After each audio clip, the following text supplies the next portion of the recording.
அறத்தின் வழி நின்று வழிபடுத்த இனத்திற்கான ஒரு ஊடகம் வள்ளுவம். சப்ஸ்கிரைப் செய்து உறுதுணையாகுங்கள். பொருளாதாரம் கொடுத்து பெருந்துணையாகுங்கள். The Space Construction and Interior, Lakshmipuram, Tirunendravoor. For contact 63851 63766. வள்ளுவம் நேயர்களுக்கு வணக்கம். அரசியல் பேசும் நிகழ்ச்சிக்கு உங்களை வரவேற்பதில் மகிழ்ச்சி. நம்மோடு இணைந்திருக்கிறார் மூத்த பத்திரிகையாளர் திரு தராசு ஷாம் அவர்கள். சார் வணக்கம். சார் வணக்கம் சார், எப்படி இருக்கீங்க சார்? நல்லா இருக்கு.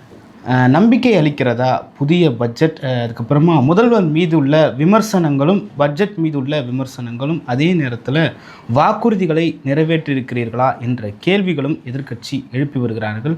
இந்த கேள்விகளில் அரசியல் இருக்கிறதா, அர்த்தம் இருக்கிறதா என்ற ஒரு கேள்வியும் எழுகிறது. எப்படி பார்க்குறீங்க? எதிர்க்கட்சிகளின் கடமை கேள்வி எழுப்புவது. ஒரு பட்ஜெட் என்பது முற்றிலுமாக நம்ம நிராகரிக்க முடியாது. எந்த பட்ஜெட்டா இருந்தாலும், மத்திய அரசு பட்ஜெட்டா இருந்தாலும் சரி, மாநில அரசு பட்ஜெட்டாக இருந்தாலும் சரி, ஒரு சில சிறப்பு அம்சங்கள் இருக்கும், சில எதிர்பார்ப்புகள் பூர்த்தி ஆகாம இருக்கும். இப்ப தாவேக அரசுக்கு அது முதல் பட்ஜெட். சாதாரண ஜனங்க என்ன எதிர்பார்த்திருப்பாங்க? 2500 எப்ப கிடைக்கும், சிலிண்டர் எப்ப கிடைக்கும், வேலை இல்லாம இருக்கிறவங்களுக்கு வந்து உதவித்தொகை எப்ப கிடைக்கும், அவங்க கொடுத்த வாக்குறுதிகள் தான். சொல்ல போனா சில வாக்குறுதிகள் ஆட்சிக்கு வந்த மறுநிமிடமே என்றுதான் வந்து அன்றைய தாவேக தலைவர் விஜய் சொன்னாரு. அப்ப உதாரணமா பஸ் பயணம், எங்க ஏறினாலும் எங்க வேணாலும் இறங்கினா பெண்களுக்கு ஃப்ரீ, அதெல்லாம் வந்து அவர் ஆட்சிக்கு வந்த உடனே சொன்னதுனால மக்கள் எதிர்பார்ப்பு. அப்ப மக்கள் எதிர்பார்ப்பு பூர்த்தி ஆகலைன்னா கேள்வி எழுப்ப வேண்டிய கடமை எதிர்க்கட்சிகள். அப்ப அந்த கேள்வி எழுப்பிதான் ஆகணும். பட்ஜெட் விவாதம் வரும்போது அந்த கேள்விகள் சட்டமன்றத்துல எதிரொலிக்கதான் செய்யும். முற்றிலுமாக இது ஏமாற்றம் தெளிக்கிற பட்ஜெட் நான் சொல்ல மாட்டேன்.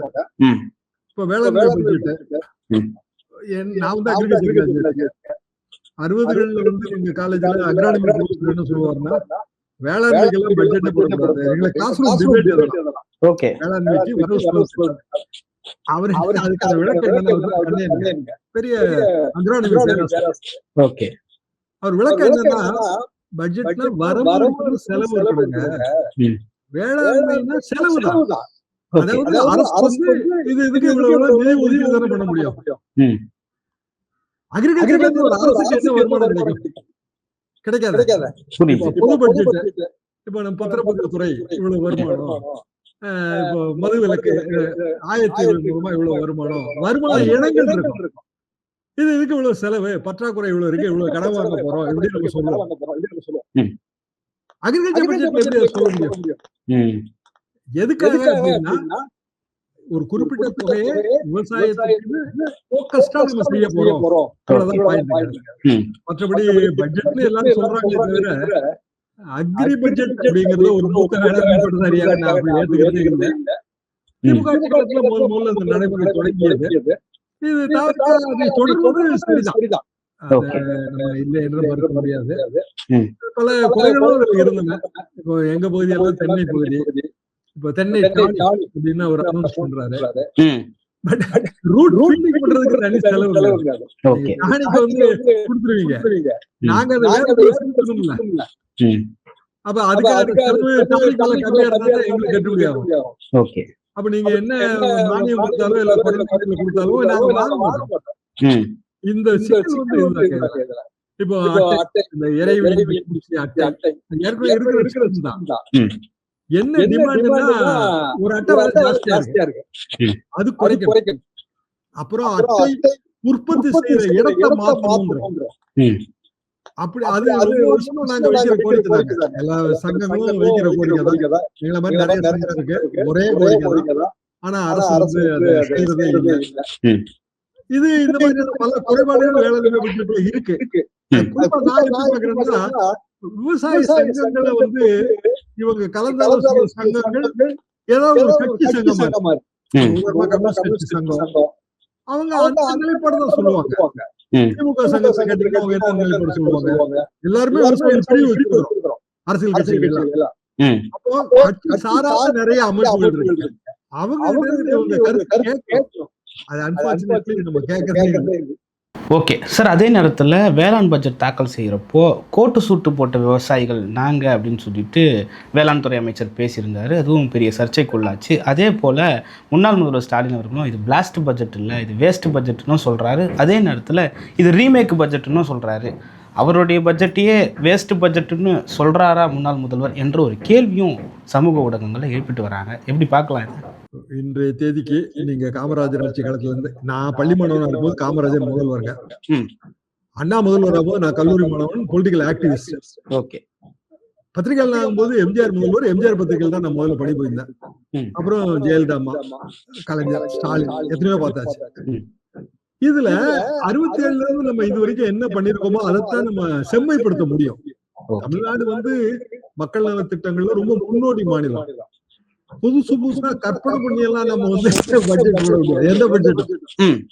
அப்போ ஸ்டாலின் என்ன சொல்றாரு, இது எங்க பட்ஜெட் தாங்க, பேரை மாத்திருக்காங்க, அதே நேரத்துல இந்த பட்ஜெட் வேஸ்ட்ன்றாரு. அப்போ இந்த கேள்வி வரதான் செய்யும். அப்போ உங்க பட்ஜெட் நீங்களே வேஸ்ட்னு சொல்றீங்களான்னு கேட்கதான் செய்வாங்க.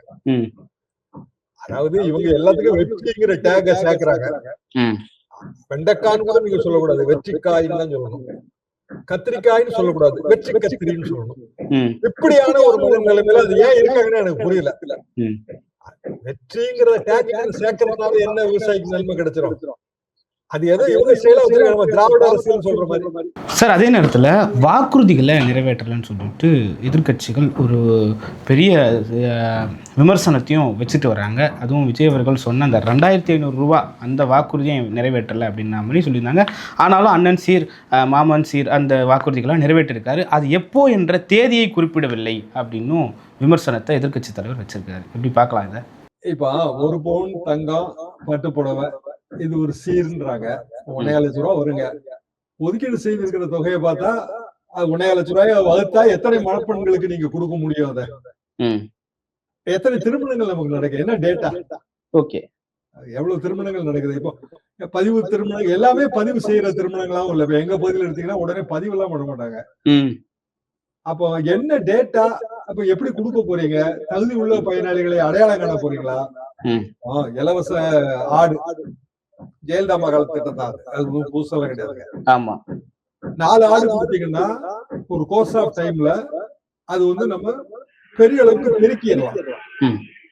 ஆரிநகர் ஒரு பெண்ணுக்கு ஒரு ஊர்ல கடகண்ணி வச்சு கொடுக்கறதுக்கு சமம். அது 15 ஆடோ 20 ஆடோ வந்துருச்சு அப்படின்னா ஈத்துல வர்ற கிடாரி குட்டியை மட்டும் வித்தா போதும். ஓகே, பெரிய லாபம், உண்மையிலே பெரிய லாபம்.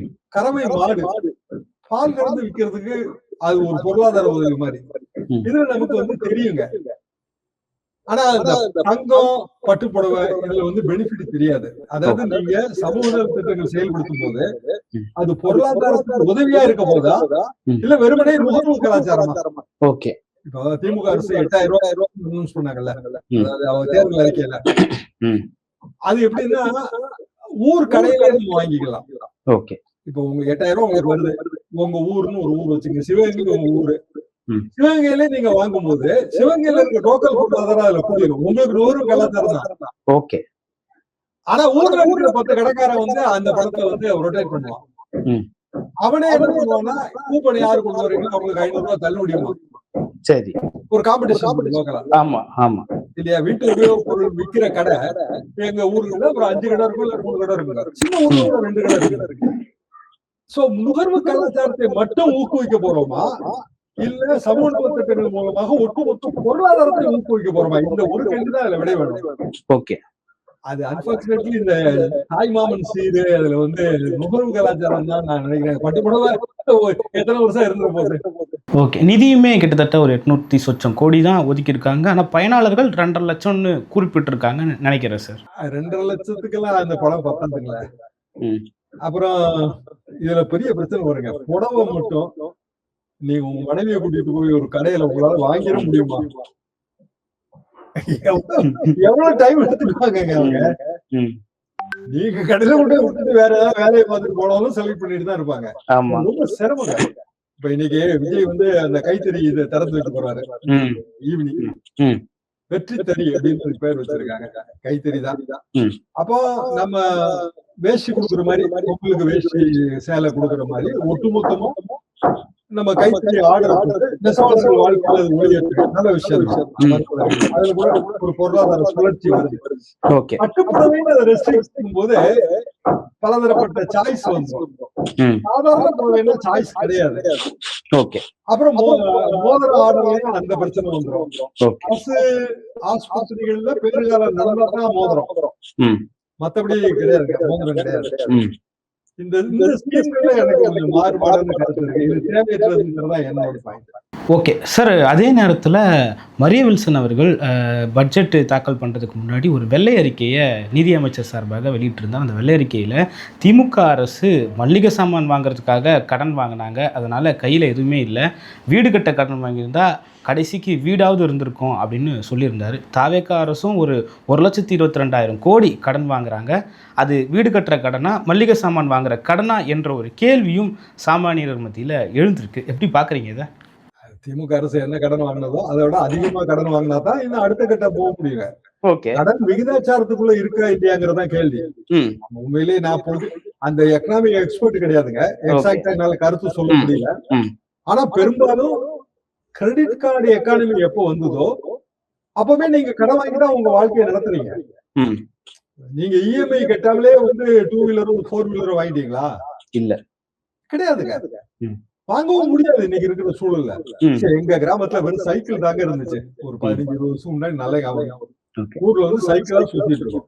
இப்ப எல்லா வீட்லயும் 2 2 வீலர் இருக்கு. சைக்கிள் பயணிப்பே மறந்தாச்சு. சைக்கிள்ல போய் ஆரோக்கியமா இருந்த மக்கள் வீட்டுக்குள்ள சைக்கிள் நிறுத்தி எக்ஸசைஸ் சைக்கிளை மாத்தி சுத்திட்டு இருக்காங்க. அப்படியான ஒரு அவல நிலைக்கு நம்ம சமுதாயம் போயிருக்கு. 2 கிலோமீட்டர் 3 கிலோமீட்டர் சைக்கிள் கிடையாது. நான் ஸ்கூல்ல போய் நடந்து போயிட்டு இருந்தேன் 5 கிலோமீட்டர். காலேஜ்ல சைக்கிள் கிடையாது. காலேஜ்ல தான் அக்ரிகல்ச்சர் நம்மளோட ஹாஸ்டல்ல இருந்து என்னோட ஃபீல்டு அக்ரானமி கிளாஸ் ஃபீல்டு காலையில 6 மணிக்கு, அது 1 மணி நேரம் 3 மணி நேரம் நடந்தாதான் முடியும். ஆனா ஆரோக்கியமா இருப்பாரு. இப்ப அது குறைஞ்சிக்கிட்டே வருது. நம்ம எந்த ஒரு விஷயத்துக்கும் இருந்தா கூட மோட்டர் சைக்கிள் எடுத்துட்டு போறோம். இந்த அரசு வெற்றி மோட்டர் சைக்கிள் எடுத்துட்டு போறோம். அப்ப இது எதை நோக்கி போகுது? சமுதாயமே அப்படி இருக்கு. ஆன்லைன்ல மதுவை பதிவு பண்ணிக்கலான்றாங்க. நாங்க ஆன்லைன்ல விக்கலைங்க, பதிவு பண்ணிக்கலான்றாங்க. அதுவே கொடுமைன்னு நான் நினைக்கிறேன். சார், இன்னைக்கு நாட்டினோட பொருளாதாரமே அதை சுற்றி தான் அடங்கி இருக்கு. அதனால டெக்னிக்கலாக அதையும் ஹேண்டில் பண்ண வேண்டிய சுச்சுவேஷன் இந்த அரசுக்கு அமைந்திருக்கோ? அதாவதுங்க, டெக்னிக்கலா இதை ஹேண்டில் பண்றது சரிதான். நான் QR கோட் சிஸ்டமும் பில்லிங்கும் நான் ஆதரிக்கிறேன். கேரளால எல்லாம் அது இருக்கு. ஆன்லைன் பதிவுங்கிறத நான் ஆதரிக்கல. என்னன்னா அதுல ரொம்ப டூ மெனி சாய்ஸஸ் கொடுக்குறோம். அப்புறம் 21 வயது வரம்பெல்லாம் நம்ம கரெக்டா அமல்படுத்த முடியாதுங்க. ஆன்லைன்ல பதிவு பண்ணிடுறீங்க. ஒரு சின்ன ஒரு 18 வயசு பையன்னு வச்சுங்க, ஸ்கூல்ல படிக்கிறான், பதிவு பண்ணிடுறான். ஆனா அவனுக்கு 21 வயசு ஆகல. பதிவு பண்ண பிறகு அவன் பணமும் கட்டிடுறான். அந்த ரசீதை வாங்கிட்டு போய் அவன் மதுக்கடையில வாங்குவான். சரி, அதை எப்படி நம்ம தடுக்க போறோம்? மதுக்கடையில நேரடியா பணம் கட்டி வாங்கும் போது இந்த விஷயம் ஓரளவுக்காவது நம்ம கண்ட்ரோல் பண்ணலாங்க. என்னங்க நம்ம FL2 லைசன்ஸ், FL3 லைசன்ஸ் இப்ப சமீபத்துல பார்த்தாங்க, 2-3 கேர்ள்ஸ் 18 வயசு கம்மி, 18-19 வயசு மது வாங்கி சண்டை அதுல 2 மனிதர்களோட உயிரே போயிடுச்சு. பார்த்த விஷயம் தான். அப்ப ஆன்லைன் பதிவு செய்யற அளவுக்கு நமக்கு இன்னமும் சோசியல் ரெஸ்பான்சிபிலிட்டி வரலையோங்கிற சந்தேகம் எனக்கு இருக்கு. அது ஒரு மாபெரும் சிக்கலா தான் முடியுங்கிறது என்னோட கருத்துங்க. அதுக்கு QR கோடும் பில்லிங்கும் மட்டும் இன்ட்ரோடியூஸ் பண்ணாலே இப்ப நம்ம பார்க்கிற பாட்டிலுக்கு 20 ரூபா 10 ரூபாய் இதை தடுத்துடலாம். ஓகே சார், இந்த பட்ஜெட் தொடர்பான இன்னொரு கேள்வியும் இருக்குது. அதாவது கல்வித்துறைக்கு நிதி குறைவாக ஒதுக்கியிருக்காங்கன்னு சொல்கிறாங்க. அதே நேரத்தில் தமிழ் வளர்ச்சித்துறைக்கு ஒரு பைசா கூட ஒதுக்கலைன்னு சொல்லிட்டு அதிமுகவினர் குற்றம் சாட்டுறாங்க. தமிழ் வளர்ச்சித்துறைக்கு ஒதுக்கப்பட்டதா நிதி என்ற ஒரு கேள்வியும் இருக்குது. அதாவது பள்ளி கல்வித்துறைக்கு இது திருத்தப்பட்ட பட்ஜெட் தான். சோ முழு பட்ஜெட்டோட நம்ம ஒப்பிட முடியாது. அது ஓரளவுக்கு சரியா தான் தெரிஞ்சது எனக்கு. ஆனா தமிழ் வளர்ச்சித்துறைக்கு 0 எதுவுமே ஒதுக்கப்படல. அப்படி ஒதுக்கப்படாத வேற சில துறைகளும் இருக்கின்றன. இத அவங்க திருப்பி பட்ஜெட் அமெண்ட்மெண்ட்ஸ்ல சரி பண்ணுவாங்கன்னு நான் நினைக்கிறேன். Okay sir. அதே நேரத்தில் இன்னைக்கு சட்டமன்றத்தில் எதிர்க்கட்சிகள் எல்லாம் சேர்ந்து காவேரி விவகாரம் தொடர்பாக இன்னொரு தீர்மானத்தையும் கொண்டு வந்திருக்காங்க. அது எதிர்க்கட்சிகள் வாதிக்கும்பொழுது முதல்வர் குறுக்கிட்டு பேசினதை பார்த்தோம், ஒவ்வொரு அமைச்சர்களும் குறுக்கிட்டு பேசினதை பார்த்தோம். எதிர்க்கட்சிகள் கொண்டு வந்த தீர்மானத்தை, கவன ஈர்ப்பு தீர்மானத்தை எப்படி பார்க்குறீங்க சார்? திமுக கொடுத்த தீர்மானம் ஒத்திவைப்பு தீர்மானங்க. முதல்ல கொடுத்தது அதுதான், அட்ஜாயின்மெண்ட் மோஷன். சபாநாயகர் அலோவ் பண்ணது சிறப்பு கவன ஈர்ப்பு தீர்மானம். ஆமா, சிறப்பு கவன ஈர்ப்பு தீர்மானங்கிறது மென்மையானது. ஒத்திவைப்பு தீர்மானம் என்ன அப்படின்னா, அவை அலுவலை ஒத்தி வச்சுட்டு நம்ம இதை பத்தி பேசணுங்கிற விஷயம். ஆமா, சில நேரங்கள்ல அது வாக்கெடுப்புல கூட முடிக்கலாம். கவன ஈர்ப்பு தீர்மானத்துல வாக்கெடுப்புலாம் கிடையாது. அவையின் கவனத்தை ஈர்க்கிறோம். 5 பேர் பேசுறாங்க, அவை கவனம் ஈர்க்கப்பட்டது, அதுக்கு மேல அதுல ஒண்ணும் கிடையாது. இந்த அரசை பொறுத்த வரைக்கும் நம்ம பேரவைத் தலைவர் அரசுக்கு பெரிய கேடயமா செயல்படுறாரு. இது ஒரு டெக்னிக்கல் பாயிண்ட். இவங்க அட்ஜாயின்மெண்ட் மோஷனை அலோவ் பண்ணல. அலோவ் பண்ணலன்னு சொன்னா அவையில அமளியாகும். அதுக்கு பதிலா நான் இப்படி அலோவ் பண்றேன் அப்படின்னு சொல்லி அதை மென்மைப்படுத்திட்டாரு. இதுக்குள்ள நுணுக்கமான விஷயம் இன்னொன்னு. அதுல அதாவது குறுவை சிறப்பு தொகுப்பு இருக்கு இல்லைங்களா, முதலமைச்சர் சொன்னதும் தவறு. எப்படின்னா, குறுவை சிறப்பு தொகுப்புன்னா என்னன்னா, நீருக்கு பதிலாக கொடுக்கறது இல்ல. அது நமக்கு தண்ணி திறந்து இல்லையா? ஆமா. அப்ப தண்ணி திறந்து விடாததுக்கான நஷ்ட ஈடா அந்த குறுவை சிறப்பு தொகுப்பு. அதுக்கு அவை முன்னவர் எழுந்து பதில் சொல்லிட்டாரு சார். இந்த மாதிரி செப்டம்பரோட இறுதியில தான் அதை பார்த்துட்டு ஆய்வு பண்ணி கொடுக்க முடியும்.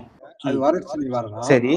குறுவை சிறப்பு தொகுப்புனா என்னன்னா, இப்ப நான் வந்து போர்வெல் வச்சு குறுவை போட்டிருக்கேன். ஆனா காவிரியில தண்ணி வந்திருந்தா அது வேற. போர்வெல் எனக்கு சப்ளிமெண்ட் பண்ணிருக்கோம். முழுக்க போர்வெல்ல வச்சு ஒரு சீசனை மிஸ் பண்ணிடக்கூடாதுன்னு நான் போடும்போது எனக்கு வந்து இன்புட் ரீதியா தான் நீங்க தரீங்க. அதை விதை ரீதியாக, உர ரீதியாக தான் நீங்க தரீங்க. இது வந்து நிறைய ஆண்டுகளை நம்ம கொடுத்துருக்கோம். சமீபத்துல கூட போன திமுக ஆட்சியில கூட 2-3 வந்துச்சுங்க. அதுக்கு முன்னாடி எம்ஜிஆர் ஆட்சி, எல்லா ஆட்சியிலையும் இது நம்ம கொடுத்துருக்கோம். எப்பெல்லாம் வந்து சீசன் மிஸ் ஆகுதோ அப்போ குறுவை சிறப்பு தொகுதி அக்ரிகல்ச்சர் இன்புட்டா வரும், உள்ளீடு பொருளா வரும், ரூபாயா வராது. அதுக்கு அடுத்த உண்மையான இது என்னன்னாங்க, அப்படி போட்டும் பயிர் கருகி போச்சு. ஓகே. ஏன்னா மும்முனை மின்சாரம் சரியா இல்ல. என்கிட்ட போர்ல தண்ணி இருக்குன்னு வச்சுங்க, 60 அடியில இருந்த தண்ணி 100 அடிக்கு போயிட்டு 100 அடி. ஆனா ஊதி எடுக்கக்கூடிய மின்சாரம், மும்முனை மின்சாரம் அந்த சரியான வோல்டேஜோட வரல. மோட்டார் வந்து இப்ப நீர்மூழ்கி போட்டார், கிடையாது. போர போட்டு தண்ணிக்குள்ளதான் வச்சிருக்கோம். அப்ப முதல்ல 30 அடியில தண்ணி இருக்கு. நான் அதுக்கு தக்கன வந்து தண்ணிக்குள்ள மோட்டர் இறக்கி 150 அடிக்கு போயிடுச்சு அப்படின்னா ஆளை கூப்பிட்டு மேற்கொண்டு இறக்குவார், கயிறு கட்டி உள்ள இறக்குவார். சரி. அதுக்கு ஏற்ற மாதிரி அதுக்கு மின்சாரம் சரியா இல்லைன்னா ஒரே நேரத்தில் மோட்டர் போட்டு மோட்டார் வந்து ரிப்பேர் ஆகும். எங்க ஊர் பக்கம் பாத்தீங்கன்னா நீர்மூழ்கி மோட்டர் தரையில கிடக்குது. அப்ப என் பயிர் நட்டு வச்ச பயிர் கறி ரிப்பேர் பக்கம் வேணும். அப்ப கறி அதுக்கான இழப்பீடு என்னங்கிறதா கேள்வி. ஓகே. முதலமைச்சர் அது புரிஞ்சுட்டு பதில் சொன்ன மாதிரி தெரியல. இல்ல சார், அவரு நீங்க முன்ன பின்ன பேப்பர் புரியுது, பேப்பர் படிச்சீங்களா அப்படியான விமர்சனங்களும் எதிர்க்கட்சி தலைவர் பார்த்து வச்சாரு. முதலமைச்சர் பேப்பர் படிச்சாரா? இதெல்லாம் ஏற்கனவே பேப்பர்ல டிஸ்கஸ் பண்ண மேட்டர் தான். சரி, நான் வந்து எனக்கு 3 அந்தஸ்து. ஒண்ணு மூத்த பத்திரிகையாளர், இன்னொன்னு மூத்த வேளாண்மை பட்டதாரி, இன்னொன்னு வழக்கறிஞர். நாங்க எல்லாம் இதை எங்க சங்கங்கள்ல எல்லாம் டிஸ்கஸ் பண்ணி, நீங்க எங்களோட மூத்த வேளாண்மை பட்டதாரி இதுக்கு வந்தீங்கன்னா, வாட்ஸ்அப் குரூப் வந்தீங்கன்னா 70s குரூப்புங்க. 1970 பாஸ் பண்ணோம். வருஷம் ஆச்சுங்க, 50 வருஷம் மேல ஆயிடுச்சு, 60 வருஷம் ஆக போகுதுங்க. நாங்க இதெல்லாம் டிஸ்கஸ் பண்ணிட்டே இருப்போம். கவர்மெண்ட்டுக்கு அனுப்புவோம். எங்க சைட் அட்மின் வந்து கவர்மெண்ட்டுக்கு அனுப்புவாருங்க. விவசாய சங்கம் எங்க தலைவர் அனுப்புவாரு. ஆனா இன்னைக்கு கூட தென்னை விவசாய சங்கத்தோட மண்டல தலைவர்கள் கூட்டம் நடக்குது. ஏன்னா ஈவினிங் இருக்காரு, அதுல கூட்டம் வந்து ஊர்ல நடக்குது. எதுக்காக நான் இது சொல்றேன்னா, விவசாய சங்கங்களை கன்சல்ட் பண்ணா உங்களுக்கு இந்த பிராக்டிகல் ப்ராப்ளம் தெரியும். ஒண்ணு நீங்க பேப்பர் படிக்கணும், முதலமைச்சரும் படிக்கணும், எதிர்க்கட்சியினரும் படிக்கணும். முதலமைச்சர் கூடுதல் பொறுப்பு என்னன்னா விவசாய சங்கங்கள்ட்ட இருந்து நேரடியா இன்புட் வாங்குறது. அப்ப குறுவை சிறப்பு தொகுப்புன்னா நான் கொடுத்துட்டான்றாரு. நீங்க பேப்பர் படிக்கலையா? நாங்க கொடுத்துட்டோம். அது வந்து நீங்க கொடுத்தது இன்புட். யாரு போட்டிருக்கானோ அவனுக்கான இன்புட். இப்ப நாங்க வந்து மணவெளி பக்கம் அறுத்து போட்டாச்சு, நெல்லே போட்டாச்சு, இதுல போட்டாச்சு, டிபிசில போட்டோம், பிரைவேட்டும் போட்டோம், வியாபாரியும் வாங்கிட்டு போயிட்டோம்.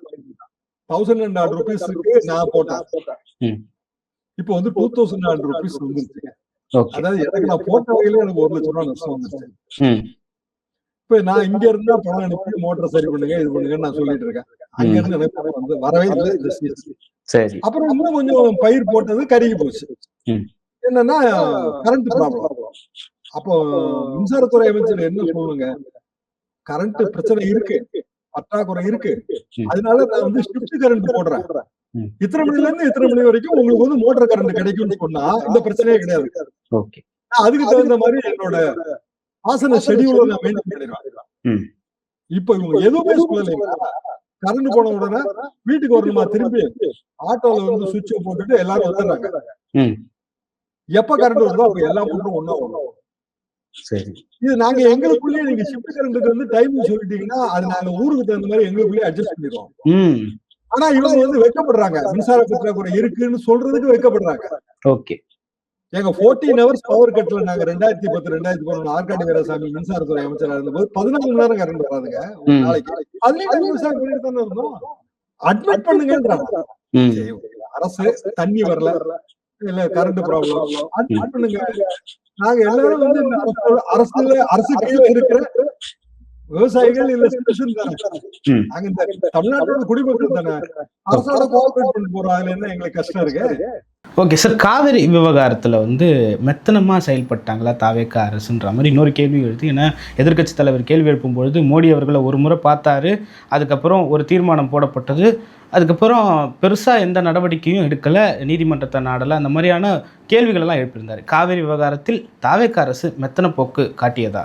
மெத்தன போக்கு என்றால் முதலமைச்சர் என்று சொன்ன பதிலை வைத்து பார்க்கும்போது பகை நாடுகளோடய பேசுறாங்க, நான் ஏன் பக்கத்து மாநிலத்தோட பேசக்கூடாது, அதுல அவமானம் ஏற்பட்டா அது நானே தாங்கிக்கிறேன். சரியான நிலைப்பாடு கிடையாதுங்க. என்ன காரணம்னா 2018 நமக்கு வந்து சுப்ரீம் கோர்ட் தீர்ப்பு வந்துருச்சு.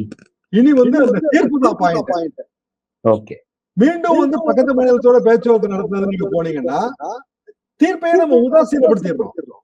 ஓகே, சுப்ரீம் கோர்ட் தீர்ப்பு முக்கியமா இல்ல நீங்க பக்கத்து மாநிலத்துல போய் பேச போறது முக்கியமா? அதனாலதான் நீங்க பேச போகக்கூடாதுன்னு நம்ம சொல்றோம். ஓகே, உங்களுக்கு ஒரு அவமானம் ஏற்பட்டாங்க, அது எங்களுக்கு ஏற்பட்ட அவமானம் தானே. இது இந்த ஹீரோ பத்தி பேசுறாரு. ஒரு படத்துல ஹீரோ பயங்கரமா அவமானம் விடுவாரு. ரஜினிகாந்த் வந்து அண்ணாமலை படத்துல அவரோட ஃப்ரெண்டு சரத்குமாரே வந்து அவர் அவமானப்படுத்துவாரு. பால் விட்டே வந்து அந்த அவமானத்தை அவர் தொடச்சு அந்த எதிரிய வில்லனை வீழ்த்திடுவாரு. இப்படியான ஒரு மனநிலையில முதலமைச்சர் பேசுறாரு. சார், அது ஒரு முயற்சியா எடுக்கலான்னு நாங்க முயற்சி பண்ணோம், கூடாதுங்கிறதாங்க கருத்து. அதுல கடந்த காலங்கள்ல அத பத்தி கடந்த காலம்னா சுப்ரீம் கோர்ட் தீர்ப்புக்கு முன்பு. ஓகே, அதனாலதான் இவர் 68 உதாரணம் 69 உதாரணம் காட்டுறதே பொருத்தம் இல்ல. ஓகே, அதுக்கு பிறகு எத்தனையோ கட்டங்களை தாண்டி வந்துருவாங்க. இந்த முதல்ல இடைக்கால உத்தரவுக்கு அந்த ஜெயலலிதா கூட்டத்துல கலந்துக்கிட்டது நான் ஒருத்தாங்க. எப்போ 1991 65 டிஎம்சி. இன்னைக்கு எவ்வளவு குறைஞ்சு 150 120 சொல்றாங்க. 80 வருது, இன்னும் கம்மியா தான் வருதுங்க. அதை விட்டுருவோம். அது கூட வரலங்கிறதா நம்ம குறைபாடு. ஆனா சுப்ரீம் கோர்ட் கோடு போட்டுருச்சுல்ல, கோடு போட்ட பிறகு நீங்க மீண்டும் வந்து பேச்சுவார்த்தை நடத்துறதுல அர்த்தமே கிடையாது. ஏன்னா சரி ரைட்டு 3ஆம் தேதி நடந்திருந்தேன்னு வைங்க இந்த பேச்சுவார்த்தை. 3ஆம் தேதி பேசணும்னா உடனே என்ன சொல்ல போறாங்க, அடுத்த பேச்சுவார்த்தை 11ஆம் தேதி சொல்லுவாங்க, அதுக்கடுத்த பேச்சுவார்த்தை 18ஆம் தேதி சொல்லுவாங்க. 3ஆம் தேதி சொல்லி சுப்ரீம் கோர்ட் தீர்ப்புப்படி கர்நாடகம் தனி திறந்து விட்டுருமா? ஏன்னா அவங்க எப்பவுமே விடுறது இல்ல. நம்ம லோயர் ரைப்பர் இன்ஸ்டிடியூட் கீழ்ப்பாசனத்துக்கு முன்னுரிமை. நீங்க ஊர்ல ஒரு குளத்துல பாசனம் பண்றோம்னு வைங்களேன், எங்க பகுதியில சில குளப்பாசனம் இருக்கு, காவிரி தண்ணிய குளத்துல தேக்கிறோம். ஓகே, வந்த உடனே முதல்ல வந்து வாய்க்கா மூலமா குளத்துக்கு வந்துருங்க. குளங்கிறதுல சாதாரண குளம் 150 ஏக்கருங்க, பிரம்மாண்ட குளங்கள்லாம் இருக்கு. ஓகே, தண்ணி திறந்து விட்ட உடனே கடைசி மழை எதுவோ அதுக்குதான் முதல்ல பாயும். மேல்மடைக்கு கடைசி தான். கர்நாடகம் மேல்மடை மாநிலம்.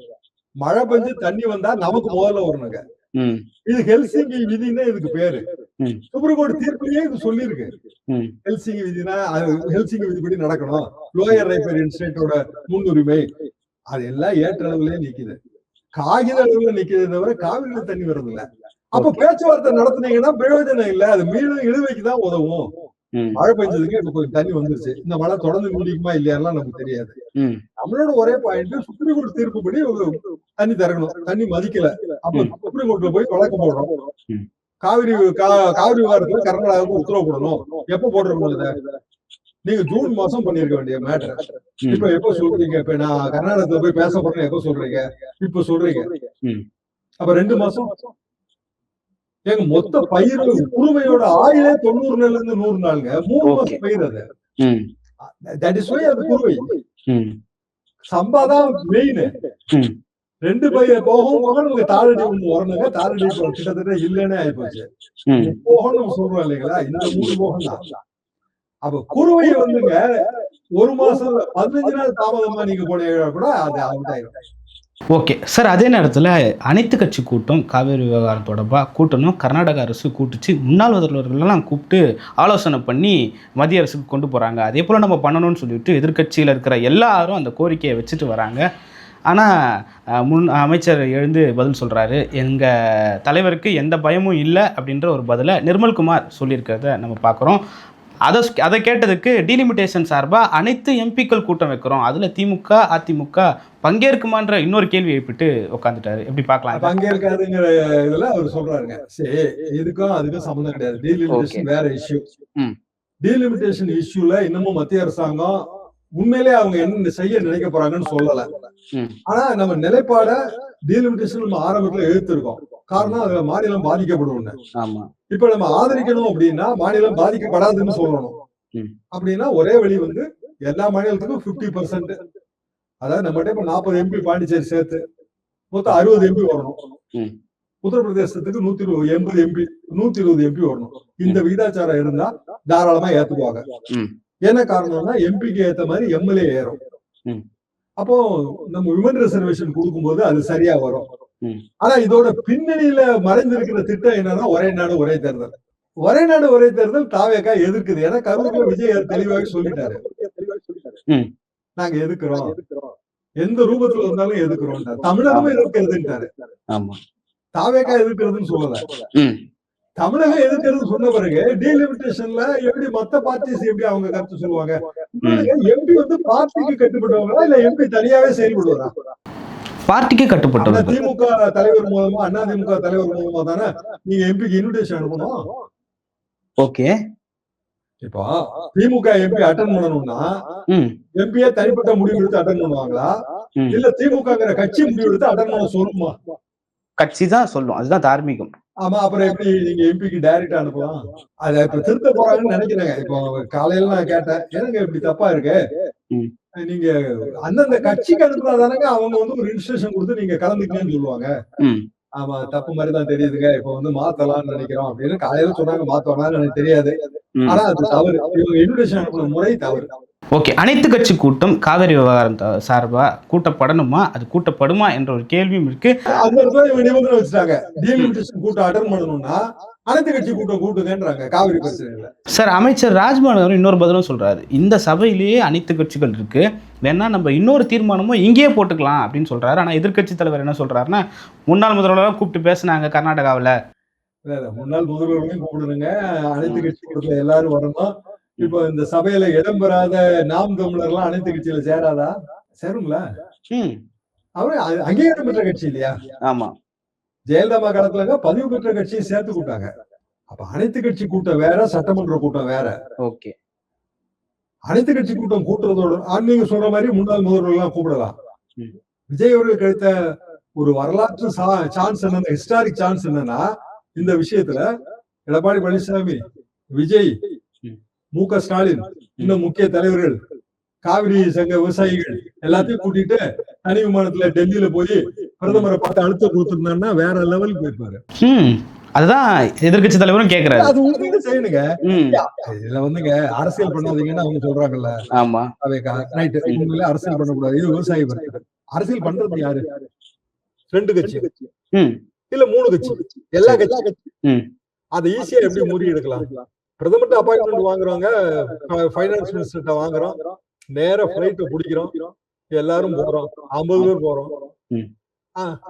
பயப்படாதா அந்த மத்திய அரசாங்கம்? இல்ல, அதுல என்ன பயம் இருக்குன்னு எதிர்கட்சி தலைவர் கேக்குறாரு. இதுல என்ன சார் பயம் இருக்க போது தாவேக்காக்கு? கூட இருக்கவங்க யாரோ இல்ல இதெல்லாம் வந்து நீங்க இப்படி செய்யக்கூடாது, அவங்களுக்கு ஏதோ அங்கீகாரம் வாய்ப்பு என்னமோ குழப்பறாங்க அவரை. அவருக்கு 3 வருஷமா யாருக்கும் பயந்து இல்லைன்றாருல. ஆமா. அப்படின்னா என்ன அர்த்தம்? 3 வருஷம் தானே அனுபவம் இருக்கு. அப்படித்தானே எடுத்துக்க முடியும். 30 வருஷமா அனுபவம் இருக்கவங்க எல்லாம் இருக்காங்கல்ல. அந்த பாயிண்ட் அதுக்கான விடையே இல்லை.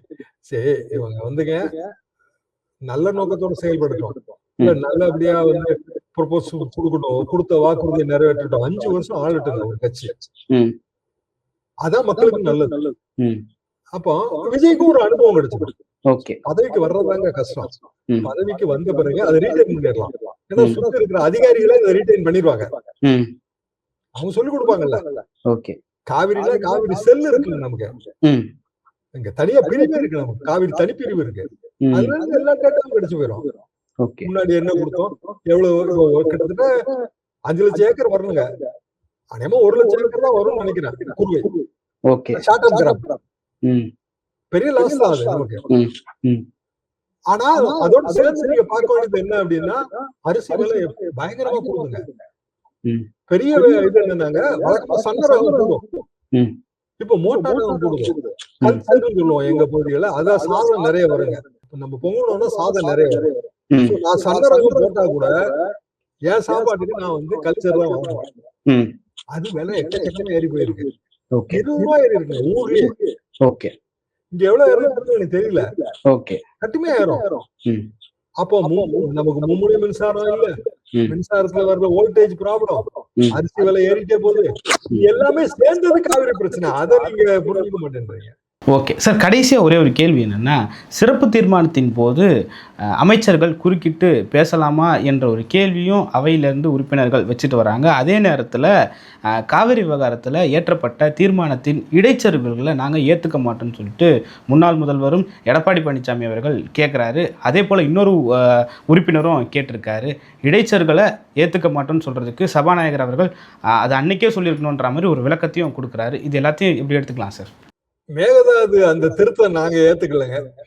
என்ன காரணம்னா, சுப்ரீம் கோர்ட் தீர்ப்புல தெளிவா இருக்குது.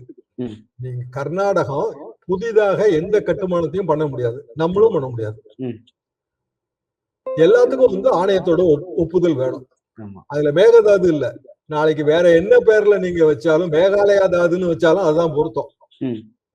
சோ இனிமேல் காவிரி படுகையில புதிய நீர்த்தேக்க கட்டுமானங்கள் எது செய்யறதா இருந்தாலும் இனி ஒப்புதல் வேணும். அப்ப மேகதாதுக்கு அது பொருந்தும். சரி, ட்ரைபுனல் தனியா நீங்க கேட்டீங்கன்னா, நடுவர் மன்றம் கேட்டீங்கன்னா இஷ்யூ டைவர்ட் ஆகி போயிடும். நடுவர் மன்றம் தேவையில்லை. அதாவது திமுக கொண்டு வந்த திருத்த தீர்மானமும் தவறு, தாவேக அரசு அதை ஏற்றுக்கொண்டதும் தவறு. இது எங்க சங்கங்களோட அபிப்பிராயம் இதுதாங்க. அப்போ ஏன் அன்னைக்கு சும்மா இருந்தீங்கன்னு சபாநாயகர் கேட்கிறாரு.